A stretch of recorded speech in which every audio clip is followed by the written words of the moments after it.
Our special guest today provides everything you need to build a more successful consulting firm. He is an expert in the business of consulting and is going to share some of his best stuff. You do not want to miss this.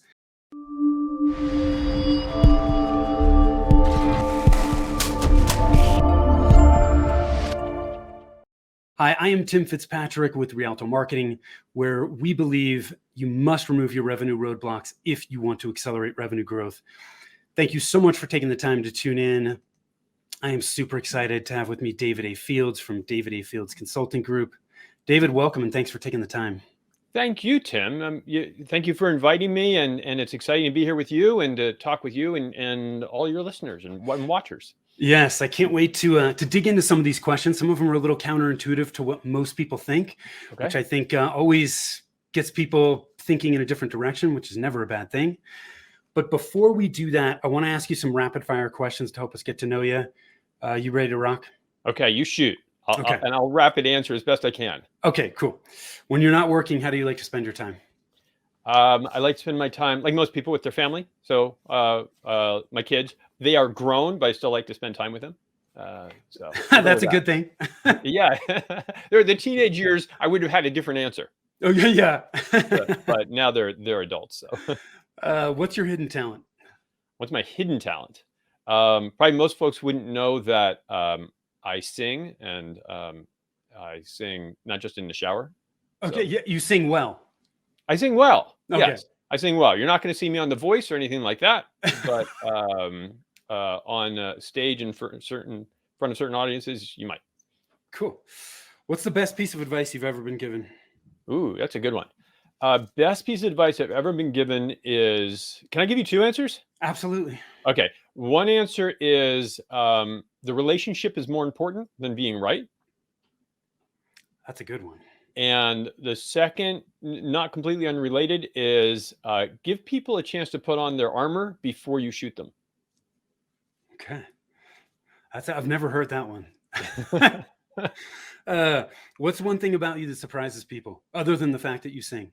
Well, all sorts of things surprise me or surprise people because people interact on Zoom now, and for whatever reason, apparently I give off a look that I'm tall. I'm not. So that surprises people in person. I've been a vegetarian for 35 years. I suppose that sometimes surprises people. That's a long time. Okay, so not to go down a huge rabbit hole, but okay, what made you go vegetarian? Oh, that'll be a total rabbit hole. Rabbit hole. Oh my gosh, it's a silly story, and it involves being young, personal relationships, and all of that. But so I ended up being vegetarian, and just never saw a reason to go back. I did not start off as an ethical vegetarian. Okay. I was vegetarian for the same reasons young people do many things to attract a mate. But over the years, I've actually become an ethical vegetarian. So, which doesn't mean I need anybody else to be, but that's yeah. My kids were raised vegetarian. They've never had meat. Wow. Yeah. Dang, cool. I love it. What's success mean to you? What does success mean to me? Relationship strength. That's another good one. I've never heard that. Where's your happy place? Where's my happy place? My happy place is any place where I am learning. I'm a learning person. So, give me a textbook and let me pick up some new topic, and I'm just happy as can be. You and me both. My big driving force with Tony Robbins is growth, right? When you look at the 6 human needs, mine is growth. So you're speaking my language. What qualities do you value in the people you spend time with? What qualities do I value? Probably some of the same things almost everybody values: integrity and honesty, and a good ability to communicate. I do value people who are, to use somebody else's expression, batteries included, who are creating energy, not sucking energy out of the room. Yes. And so because we all have our own ways of sucking energy out of the room. It's better if we are around other people and we ourselves encourage each other to create energy. Yeah. So, David, tell us before we jump into these All right. questions, tell us more about what you're doing, who you're working with. Okay. So my group, David A. Fields Consulting Group, is very, very narrow. We work only with small consulting firms. That's it. And we help small consulting firms that are trying to achieve the next stage of growth or financial success. So it's very, very, very narrow. For that reason, though, we're very deep and very good at it. We've at this point worked with, I don't know, somewhere between we were looking the other day, 325 or 350 firms that we've directly worked with and helped build. And that's it. That's all we do. What's small mean to you? How big are they?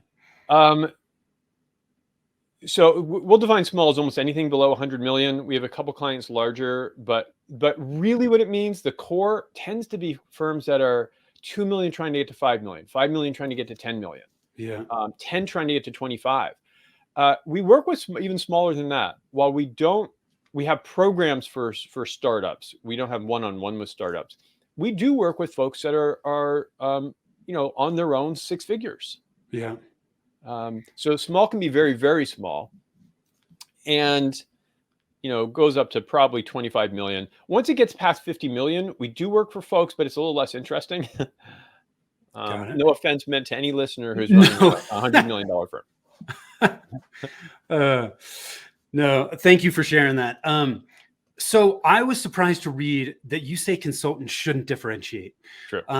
This is one of those questions counterintuitive to what a lot of people talk about. Yeah. Why is that? And does it apply just to all industries or just consultants?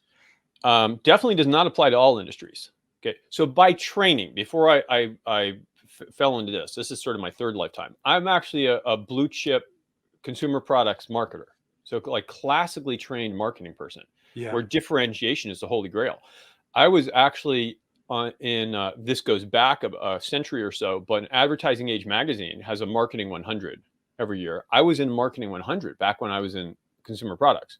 So, dyed in the wool, differentiation is everything. However, in consulting, and I know many of the people watching are not necessarily consultants, they're IT managed services, or perhaps engineering or accounting or attorneys, right? They're professional services. I tend to speak from consulting because that's what I know.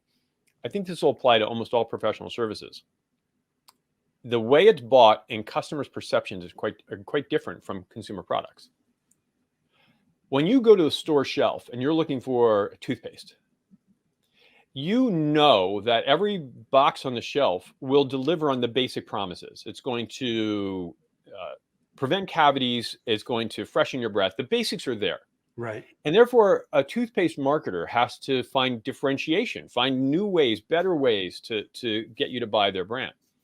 Professional services, that's not the case, because every one of our buyers has had an experience where the basic promise has not been fulfilled. The project wasn't delivered, or it wasn't delivered on time or on budget. And every executive who's been around for any period of time has hired a professional services firm and been disappointed. Yeah. Therefore, they're not looking for different. What they're looking for is a reliable, credible solution to their problem. Got it.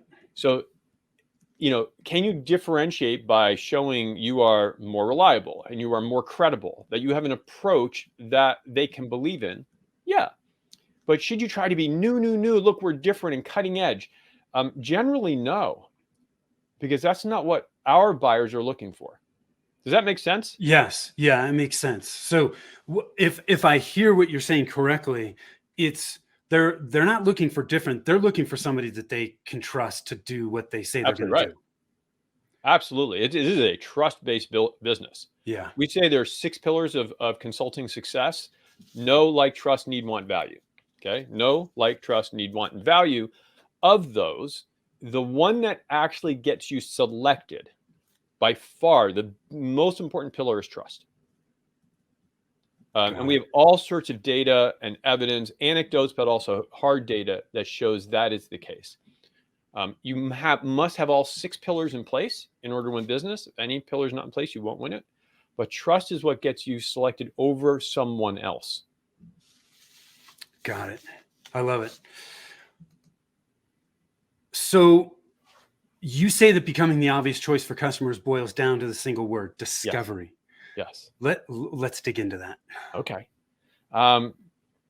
Again, this is our business, a little perhaps different from others. So I can't speak for every type of business.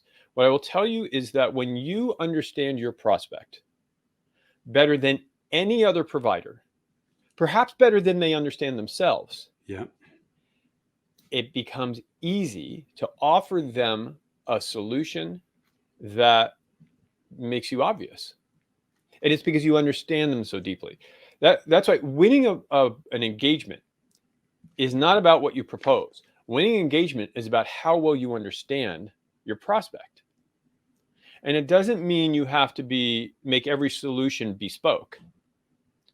What it does mean is you have to show them you understand them and how you're addressing their concerns, addressing their fears, taking away roadblocks on the way to adopting your solution. Yeah, it's all about discovery. That's where winning business happens. So when we talk about discovery, it's discovery before you even talk to them, right? Just understanding who your ideal clients are. But then I'm also assuming it's the discovery Yeah. as you communicate, as you get leads and you start to discover and have those conversations. Is that Yeah. right? So, and it's discovery about the individual. So, Tim, if you and I were calling or talking, and you're saying, "Gee, I don't know. Should we use you? Should we not use you?" Okay, it's me understanding you, Got it. understanding where you're trying to go, understanding what that means to you, understanding this is vitally important, and most people do not do this. Understanding what your fears are. Okay, so just because it happened yesterday, we had an inquiry. 2 days ago and yesterday, we had an inquiry in the afternoon from someone. I need help. Fine, my teams are super rapid response. We get him on the phone with me because the programs we offer don't suit him. Got on the phone with him, and he says very nicely, quite transparently, "Look, I'm talking to 3 firms to potentially help us, and you're number 3. So you're not." It's what you like. I appreciate that he was willing to say that, and so I don't waste my time. We closed the call, and he said, "You're number 1." Signed the next day. Now that does not happen very often. You do not typically get clients who first inquire, hadn't even read any of my books, Yeah. and literally signed contract the next day. But the reason I went from number 3 to number 1 is I spent our entire conversation in discovery. And he felt very well understood. Okay, that's part 1. Part 2 is I showed we're an incredibly reliable, credible solution. Yeah. The fact that he runs a management consulting firm and we've built hundreds of firms that look just like his makes us pretty credible. Yeah.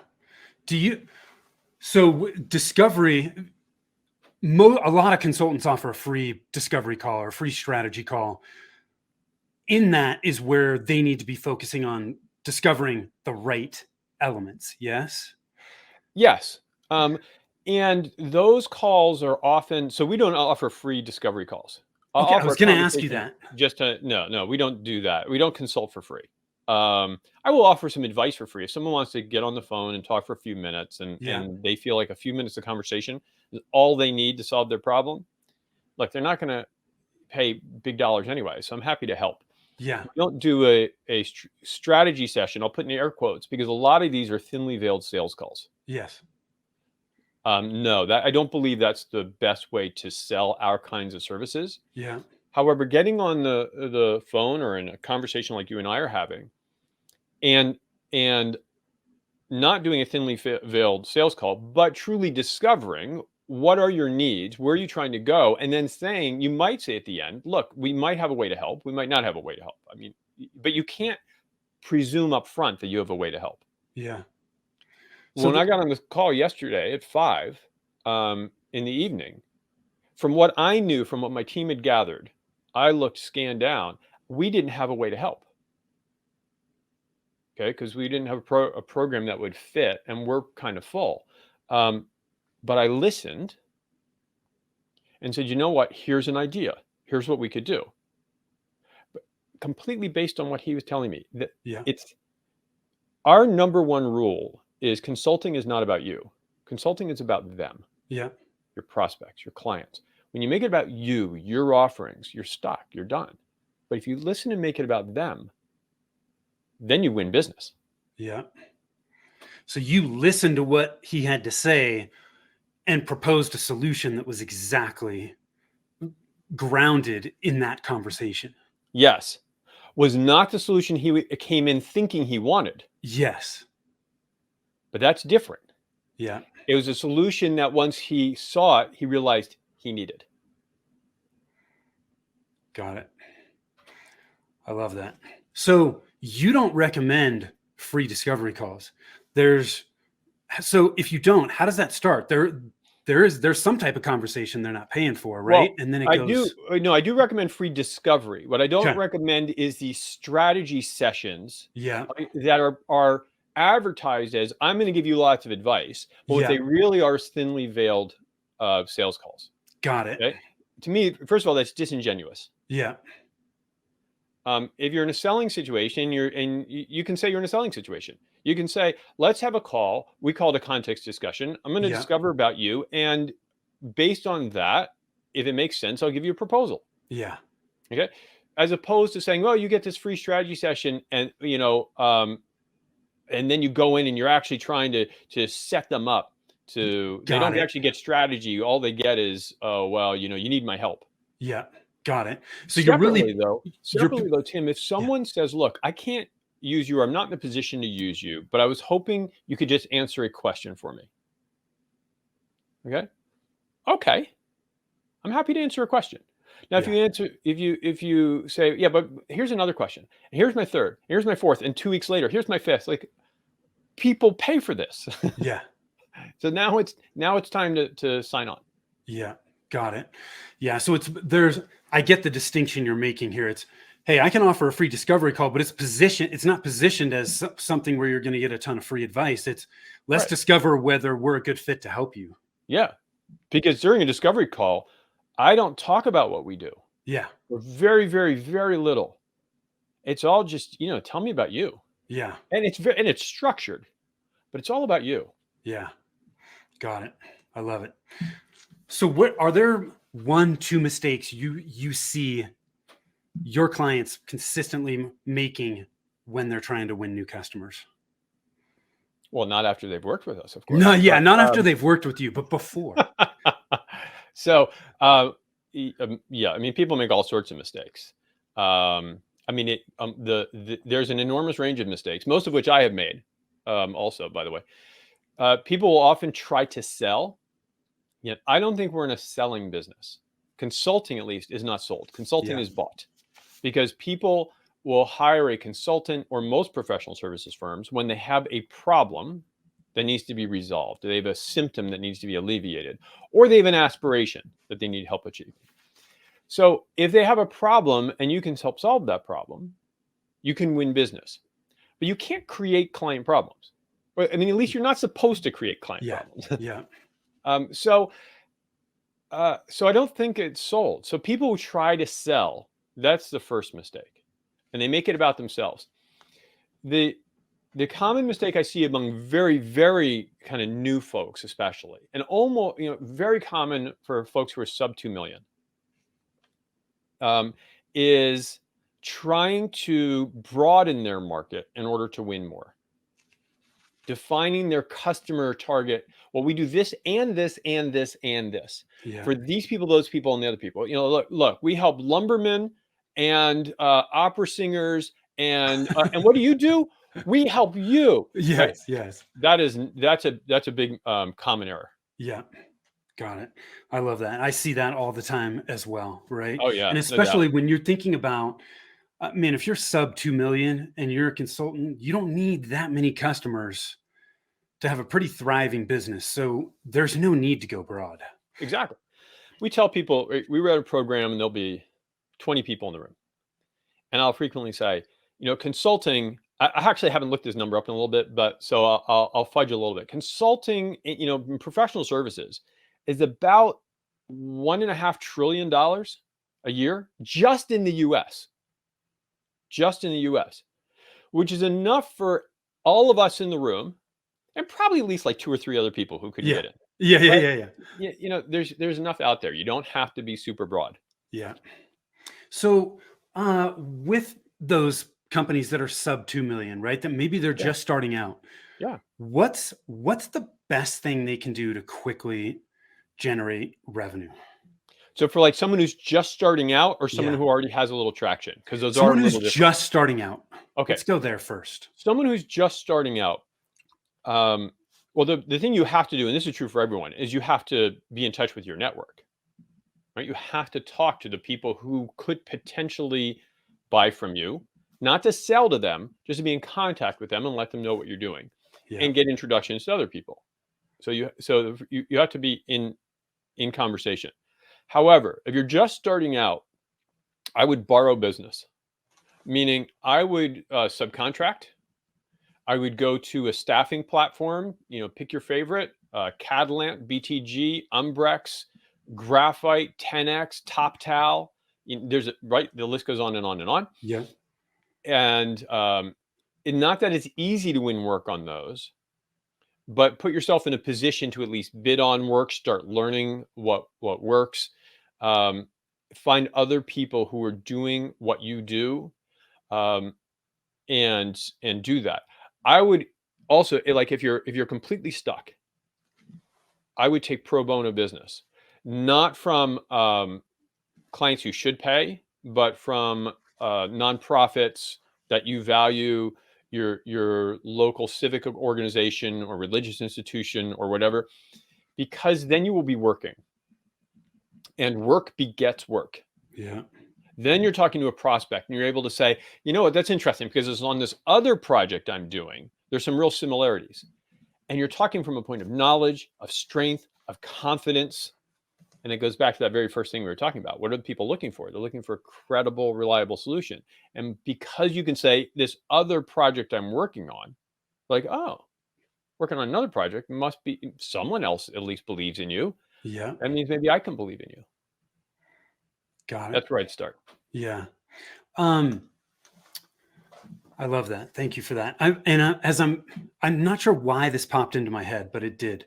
So I'm gonna go down this rabbit Go hole for it. with consultants.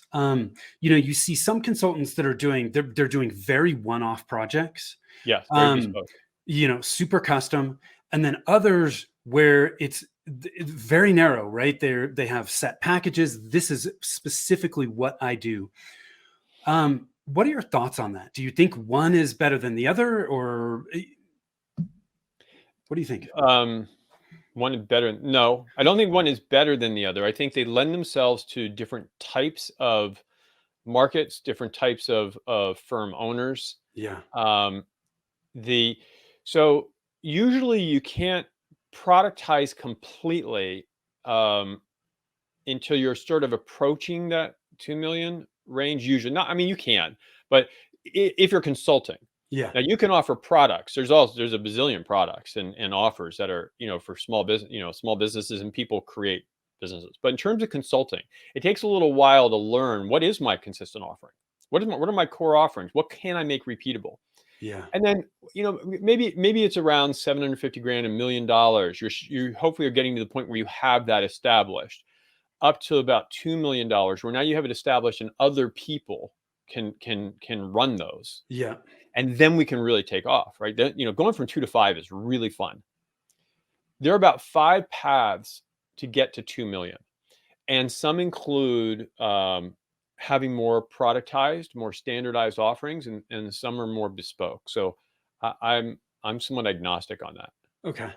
Cool. Let's talk about perfect customers, right? Ideal customers. Yeah.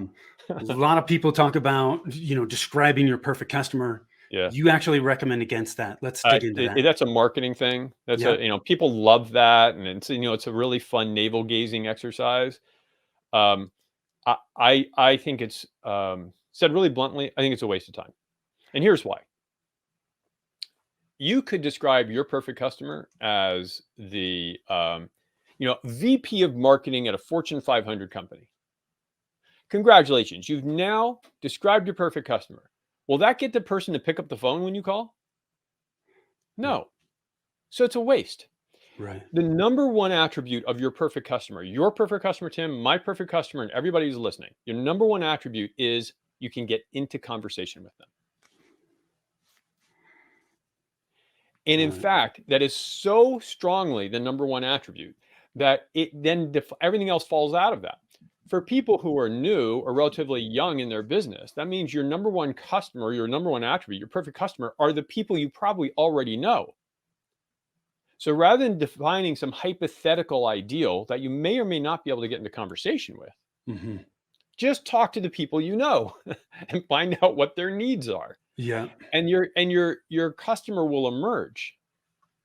But to arbitrarily define it, I think is silly because it doesn't make the customer appear. Right. And outbound marketing to that customer, which everybody wants to do because they magically think that will make leads happen. Yeah. It happens in productized businesses. It does not happen as much in professional services, and especially in consulting. The more trust-based, the more bespoke you're offering, the less having some idealized fictional avatar is helpful. But what you're not, I want to make sure I understand this. Yeah. You're not saying you shouldn't narrow in on a specific type of market that you're going to serve. The right? opposite. That's a good thing, but trying to identify super specifically what that avatar is within that market, you believe is a waste of time. Did I get that? Well, yes, right? Yes, I believe it's a waste of time. So yes, and that's really smart of you to draw that distinction. Yeah. You want to be as precise as you can with your target market. Yeah. Okay. So our target is small consulting firms. Really, it's the owners of small consulting firms, right? It's okay. But people go to these descriptions of groups that they can't reach. Yeah. And they're usually very broad descriptions. I want to talk with chief customer officers in manufacturing companies over $500 million. Yeah. How is that useful? Yeah, right. Right. Now, if you told me, I want to talk with, we work with chief customer officers of, because I said it before, toothpaste manufacturers. Yeah. And because of my background, I know a lot of toothpaste manufacturers and can get in there. And I've talked to, great. Because now your target is someone that you have contact with. Yeah. Yeah. Perfect. Yeah, I get that. And so that's a really important distinction, because I totally hear what you're saying. Having a super in-depth customer avatar that you can't even, you can't target and find and then have a conversation with is a huge waste of time. Huge. But knowing the target market that you intend to reach and having that be pretty narrow in most cases is very important. Yes. So, right. So I want to distinguish between this ideal customer, which tends to be an individual that you may not reach, and a target market, which should be very, very narrow, and a problem you solve, which also should be narrow. Yes. The more precise the target audience, the more leeway you have to be a little bit broader in your problem definition. Yeah. Conversely, if you're extremely tight in the problem you solve, you can be a little bit broader in your sort of industry in your market. definition. Yeah. But I was talking to someone on Wednesday, maybe, who has built a nice $5 million firm. Lovely guy. All around neuroaesthetics and solving problems. I'm like, what the hell is neuroaesthetics?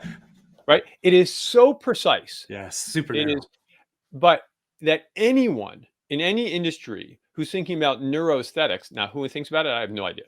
But they're going to find, this firm. Yeah. Very, very, very precise problems. Yeah. I love that distinction. So I want to talk about your book before we wrap things up, or it's in one of your books. You talk about the 5 marketing musts. Which book is that? It's called The Irresistible Consultant's Guide to Winning Clients. Okay. So I if love it. listeners go into Amazon.com and search Guide to Winning Clients, it'll come up. It also happens to be the best-selling, highest-rated book, in the category. So we got very fortunate on that one. So let's talk about this. 5 marketing musts. Okay. Tell me. So 5 marketing musts in no particular order: networking, writing, speaking, what's called trade associations. I'll come back to that in a moment, and digital presence. Okay, Got I it. may not give them the same order, but writing, speaking, networking, trade associations, digital presence. Those are your 5 marketing musts. Of those 5, one is absolutely mandatory, no options. And by the way, they overlap, they intersect. Yeah. Okay, Yeah. because what we are doing is a digital presence version of speaking. Yes. Right, where you Yep. are talking to your audience. I'm talking, right. It's the closest thing to being on stage, but digitally. Yeah. Okay, so the one marketing must, non-optional, is networking. And networking does not mean glad handing, going to big things and handing out your business card, if people even do that kind of thing anymore. Networking means being in touch with other people, creating an opportunity to have conversations, to build relationships. If you have a relationship, you can have a conversation. If you have a conversation, an opportunity might appear. If you have an opportunity, you might win an engagement. Okay, so you must network. Writing is the rest of them depend a little bit on what your sort of natural proclivities are, your natural talents are. If your knees knock anytime you're in front of an audience, you might not want to do speaking. Yeah. Right. If you can't string together 3 words on paper, you might not want to do writing, or you might want to hire a ghostwriter. They all have their ups and downs.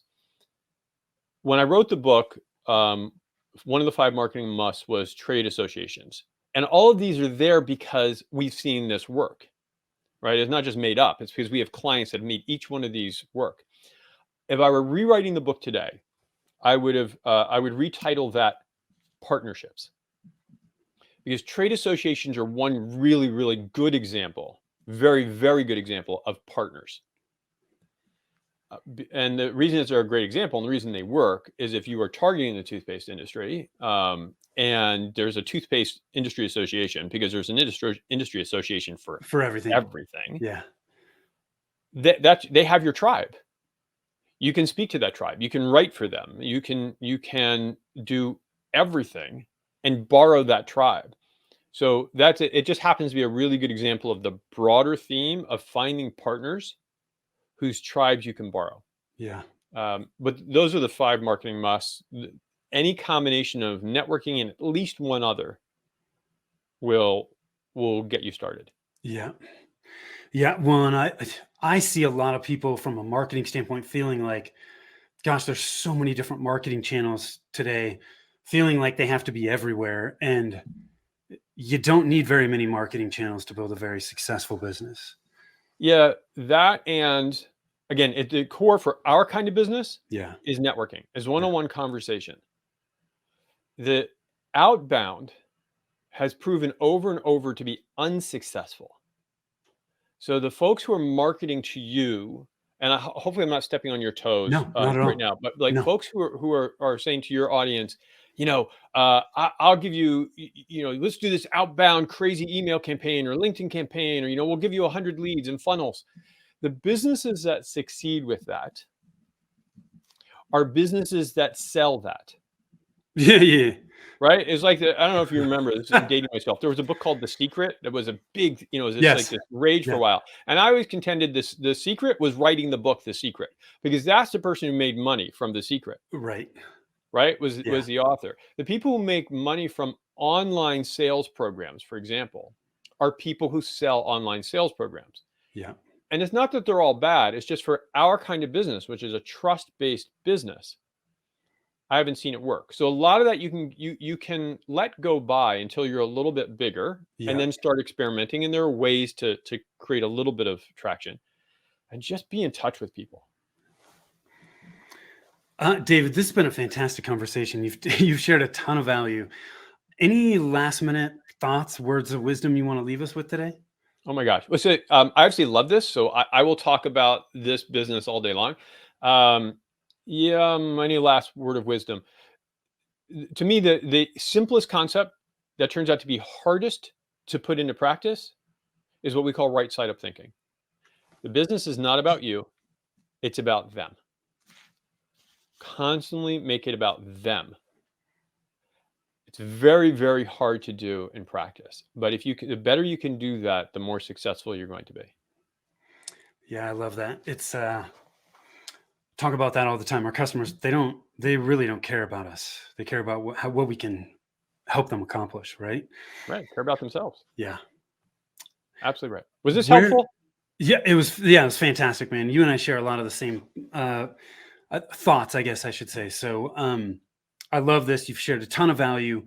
If people want to learn more about you, they've got a consulting firm, they want to get to that next level. Where do they go? Where can they find Well, you? you're scrolling on the bottom there, it looks like. So Yeah, it's davidaffields.com. That's the place to go. There's a contact form. It's at the bottom of every page. There's some sort of learn more.